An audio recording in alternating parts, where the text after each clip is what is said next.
All right, today we're tackling something huge, something that can quietly, well, sabotage a career faster than almost anything else. We're talking about ego, and we're going to explore how to flip the script on that defensive mindset and become what's called an eternal student, because that's where you unlock your real potential. So let's just jump right in with the question that, well, it really makes you stop and think. Is your pride the most expensive thing you own? Seriously, think about it. Is that need to always be right, to always look like you're the expert in the room, is it actually costing you? We're talking about opportunities, promotions, real growth. You know, the source material for this explainer tells a story about one employee where the answer to that question was a big, flashing yes. Their story is this really powerful cautionary tale. It's all about how having a closed-off mind literally cost them promotions and kept them underpaid. And that's exactly the story we're going to unpack right now. Okay, first up, let's really break down the true cost of ego. And trust me, it can be incredibly high. There's this really powerful phrase that gets used. Ego is the enemy. And look, let's be super clear here. We're not talking about healthy self-confidence. That's totally different. We're talking about the kind of ego that's like a shield or a wall. The kind that just deflects feedback, rejects new ideas, and whispers in your ear, hey, you've got this all figured out. You've nothing left to learn. And you know what that kind of ego creates? It creates an archetype we've all met, the know-it-all. This is that person who acts like they've already graduated. You know, they have their diploma from the school of their profession. But here's the crazy irony. That very mindset, that I'm an expert attitude, actually makes them a permanent novice when it comes to any real meaningful growth. And this is where the trap gets set. See, this person thinks asking questions is a sign of weakness, so they just refuse to ask for help. They won't go looking for a mentor because in their mind, that's admitting they don't have all the answers. And what's the end result? It's totally inevitable. They just stagnate.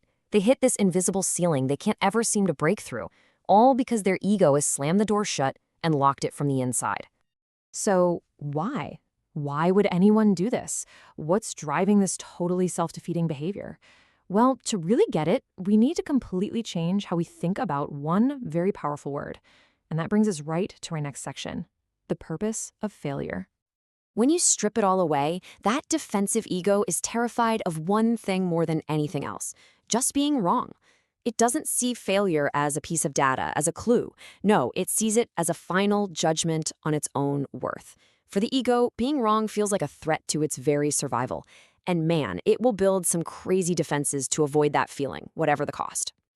But there's a much healthier way to look at this, which is called the failure stage. And the whole idea is that this is not something you should run away from.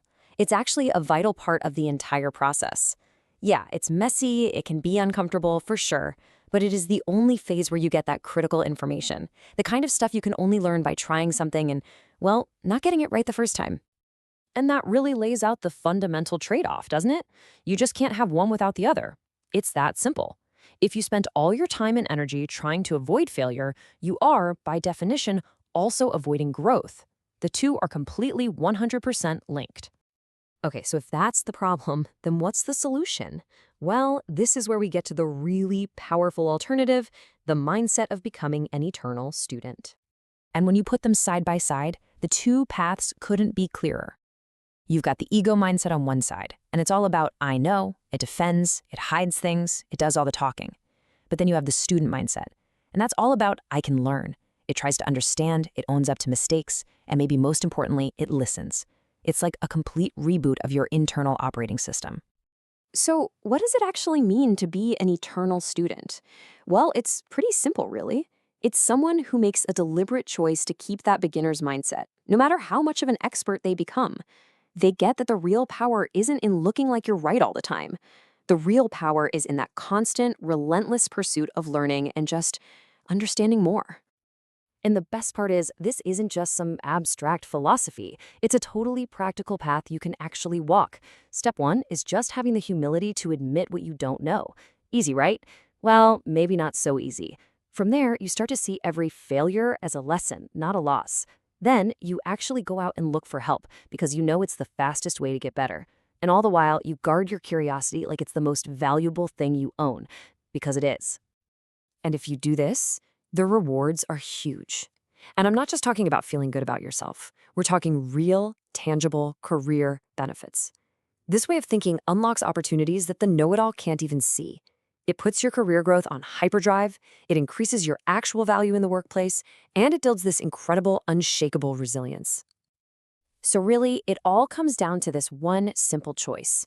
In every single meeting, on every project, in every conversation, you're at a fork in the road. You can make a choice that feeds your ego right now, in the short term, or you can make a choice that feeds your future in the long term. But you can't do both. And that leaves us with one last really practical question for you to take away from all this.